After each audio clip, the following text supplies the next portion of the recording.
আসসালামু আলাইকুম নাহমাদুহু ওয়া নুসাল্লি আলা রাসূলিহিল কারীম আম্মা বাদ আউযু বিল্লাহি মিনাশ শাইতানির রাজীম বিসমিল্লাহির রহমানির রহিম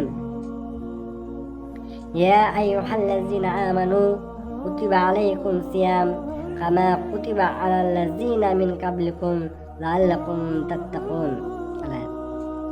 আজকের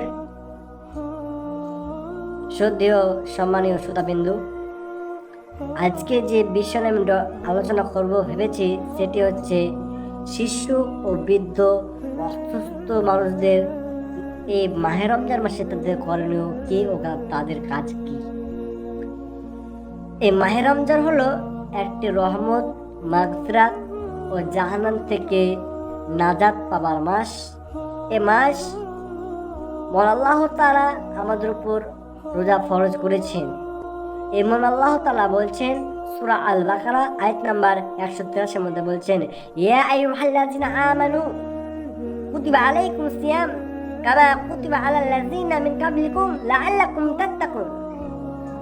হে ঈমানদারগণ, তোমাদের উপর কি করা হলো? রোজাকে ফরজ করা হলো, যেমন ভাবে তোমাদের পূর্বপুরুষদের উপর রোজা কি করা হয়েছিল? ফরজ করা হয়েছিল, এবং যাতে তোমরা তাকওয়া অর্জন করতে পারো। তাহলে এই রোজার মেন উদ্দেশ্য হলো যে শুধু ক্ষুধা থাকা নয়, রোজার উদ্দেশ্য হলো তাকওয়া, অর্থাৎ আল্লাহকে ভয় করা।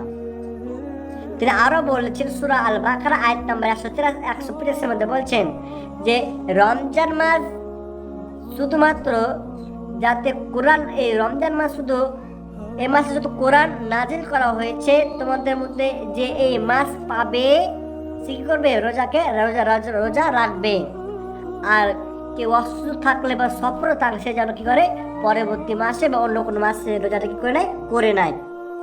এবার হচ্ছে মূল কথা, যে যাদের যে শিশুদের 9, 10, 11, 12 বয়স হয়েছে বা 12 বয়স আছে, তাদের করণীয় কি বা তাদের পিতা মাতার করণীয় কি, তাদের কাজ কি? যদি কোনো ছেলে বা মেয়ে কখনো বালেগ না হয়, যদি কোনো ছেলে বা মেয়ে বালেগ না হয়, তাহলে তার উপর রোজা করা কোনো ফরজ নয়। কিন্তু ছোট থেকেই সেই ছেলে মেয়েদের অভ্যাস করতে হবে, সেই যেন পরবর্তীতে রোজা রাখতে পারে। যেমন ভাবে যে প্রথম বছর কি করলেন? 5 রোজা করলো, তারপরের বছর 10টি, তারপরের বছর 15টি, তারপরের বছর 20টি। এই যে আস্তে আস্তে একটা ধাপ স্তর যাচ্ছে, সে কি করছে? তার অভ্যাসে পরিণত হচ্ছে।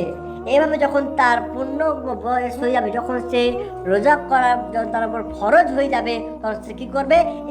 সম্পূর্ণ যে 1 থেকে 30 রোজা রয়েছে, সম্পূর্ণ যখন তার কোনো দ্বিধাবোধ করবে না, তার কোনো কষ্ট হবে না।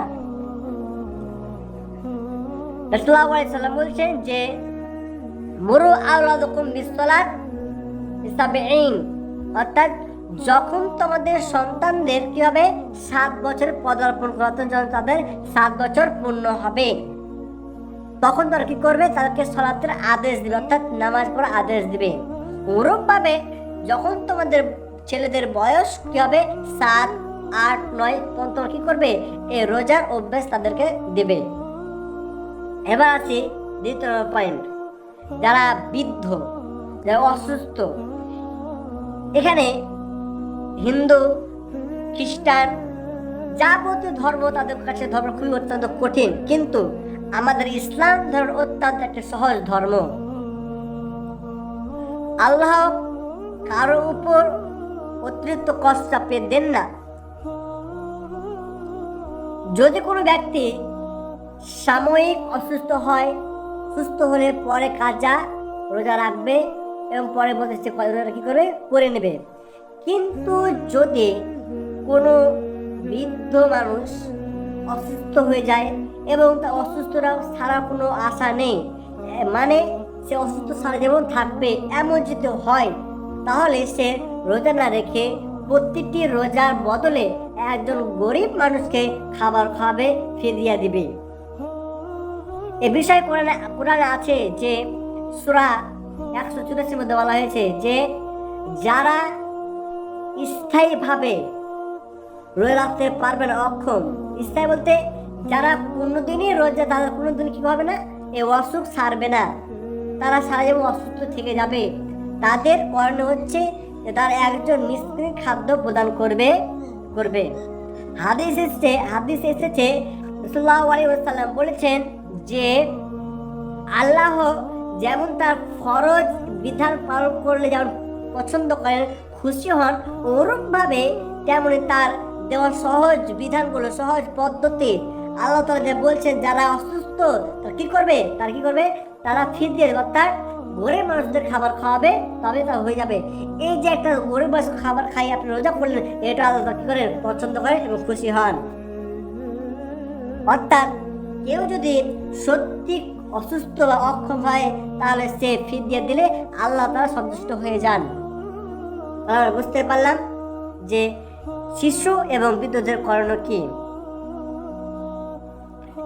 অনুমান বলা হয়েছে সাল্লাল্লাহু আলাইহি সাল্লাম, সেই বুখারী হাদিস, তিনি বলছেন যে যে ব্যক্তি মিথ্যা কথা ও মন্দ কাজ ছাড়ে না, তার শুধু এই মাহে রমজান মাসে সকাল থেকে সন্ধ্যা পর্যন্ত, অর্থাৎ সুবে সাদিক থেকে সূর্য অস্ত পর্যন্ত যে না খেয়ে থাকাটা তার কোনো মূল্যই থাকে না।